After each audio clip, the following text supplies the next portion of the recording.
Hello everyone, welcome back to my channel. তো আজকে সকাল সকাল চলে এসেছি। তো আজকে কিন্তু মঙ্গলবার। তো আমার মাথাটা খুব ধরেছে, বর আবার কলকাতা গেছে, ওকে সকাল সকাল খাইয়ে দাইয়ে পাঠিয়ে দিয়েছি। এবার ছেলে উঠে গেছিলো, ওকে পাশের ঘরে শুইয়ে দিয়ে আমি এই ঘরে ভিডিও করছি এবং আমার খুব মাথা ব্যথা করছে। দেখে এই দিকে সকাল সকাল মাথায় তেল দিয়ে দিয়েছি। তেল দিয়ে এবার ভালো করে চিরুনি করে মাথাটা বেঁধে নিয়ে বাকি সব কাজে নেমে পড়বো। এখন বাজে 9টা, কাজ করতে হবে, সারাদিনে অনেক কাজ আছে। তো যেহেতু মঙ্গলবার বরের ছুটি, সেহেতু আমি ধীরে সুস্থে আজকে কাজগুলো করি আর অনেকক্ষণ ঘুমাই। সকালে বর চলে গেলে তারপর আবার খেয়ে দিয়ে ঘুমিয়ে পড়ি। তো ছেলেকেও খাইয়ে দিয়ে শুইয়ে দিয়েছি পাশের ঘরে। তো এই ঘরে যেহেতু কাজ হবে, আওয়াজ হবে, ও ঘুমাতে ডিস্টার্ব হবে, ও 10টার মধ্যে উঠে যাবে।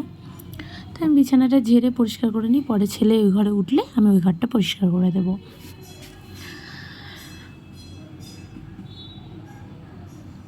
এবার কালকের ফ্রিজে কিছু খাবার ছিল এবং আজকে সকালেও ভাত করে সব ফ্রিজে ঢুকিয়ে দিয়েছিলাম যাতে নষ্ট না হয়ে যায়। ওর বাবা যেহেতু নেই, বেশি বেশি রান্না হয়ে গেছে, সেগুলো আবার নষ্ট হয়ে যাবে, যা গরম পড়েছে। তো দেখো, সকালে ভাত করেছিলাম ছোটো হাঁড়িতে করেই, আর এগুলো কালকের ছিল। এই তরকারিটা সকালে করেছি, অল্প করে রেখে দিয়েছি আমার জন্য, যেহেতু ওর বাবা আস্তে আস্তে সন্ধ্যা হবে। আর খাসির মাংসের ঝোল ছিল, সেটা কালকে ওর বাবা খাওয়ার পরে আর 3 টুকরো আছে, এটা আমি খেয়ে নেব।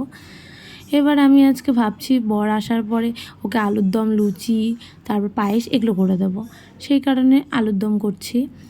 তো ধুয়ে প্রেশারে সিটি দিয়ে রেখে দেবো, তারপরে আমি বাকি কাজগুলো করব এবং লুচি করব। ধীরে ধীরে করতে হয় বাচ্চা নিয়ে, এটাই তো সমস্যা। বাচ্চার সাথে খেলতে হয়, একা হাতে সামলানোটা চারটেখানি কথা না। মনে হয় পারবো, কিন্তু এখন বুঝতে পারি বাচ্চা নিয়ে কতটা কষ্ট হয়। তা আমি আলুগুলো বসিয়ে দিয়ে আমি একটু আটাটা আগেই মেখে রেখেছি ময়াম দিয়ে, এবার আর একটু মেখে নেব। তারপরে আমি বিকালের দিকে ধীরে সুস্থে রান্না করে তারপর ওর বাবা রাতে আসলে ওকে খেতে দেব। তো এইদিকে আমার আটা মাখা হয়ে গেছে, হালকা তেল মাখিয়ে আমি এটা ঢাকা দিয়ে আবার রেস্টে রেখে দেবো। তাহলে দেখি লুচিগুলো বেশ নরম আর ফুলফুলে হয়, খুব সুন্দর। এবার কিছু কাপড় ভিজিয়ে নিয়েছিলাম, তো কাপড়গুলো ভাবলাম কেচে দিই। ছেলেকে ওইদিকে খেলনা দিয়ে বসিয়ে রেখেছি, একটু করে কথা বলছি, একটু করে কাজ করছি। এবার ও এখন দেখি ভালোই খেলে, আগে এটা আবার করতো না, আগে আবার খেলতো না দেখতাম। আগে একা একা খেলতে দিলেই কান্না করতো, শুধু মা চায়। এখন দেখি বেশ একা একা গাড়ি গুড়ি নিয়ে খেলে ভালো, ওর খেলনা নিয়ে। তো তাই খেলতে দিয়ে আমি ভাবলাম কাপড়গুলো কেচে নিই। দেখছি ওয়েদারটা একটু মেঘলা মেঘলা হয়ে এসেছে, তো কাপড়গুলো সেই কারণে বারান্দায় মেলে নিলাম, আর ছাদে যাইনি। ছাদে গেলে তো না, ছেলে আবার যদি খাট থেকে পড়ে যায়, নামতে গিয়ে খাটটা উঁচু, তো সেই কারণে এখানেই মেলে নিলাম। মেলে নিতে নিতে দেখছি পাশের বাড়ির একটা মেয়ে আসছে আমার কাছে। তাই আমি ভালোই হলো, তাহলে ওর কাছে ছেলেকে রেখে দিয়ে আমি স্নান করতে যাব।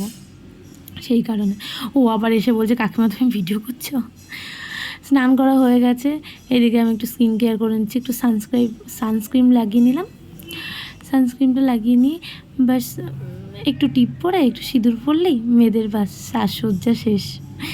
এই একটু আজকে লিপ বাম লাগিয়ে নিলাম, ঠোঁটগুলো একটু ম্যাচ করছে সেই কারণে।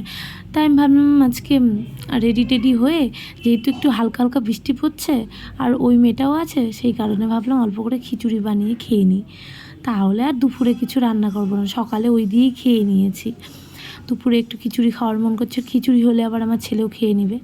তো খিচুড়ি করে এর মধ্যেই চলে এসেছি। ঘেমে গেছি, বৃষ্টি হচ্ছে কিন্তু তাও খুব গরম লাগছে। তো ওকেও একটু দিয়েছি, ও আবার খুব অল্প খায়। এইদিকে দেখো ছেলের কাণ্ড, সব বোতল নিয়ে খেলা করছে। তারপরে সন্ধ্যার পরে বর চলে এসেছে, ও আবার ছেলের সাথে খাচ্ছে। এদিকে আমি খাবার রেডি করেছি। তো বন্ধুরা, আমার চ্যানেলটিকে সাবস্ক্রাইব করো। Tata, bye bye.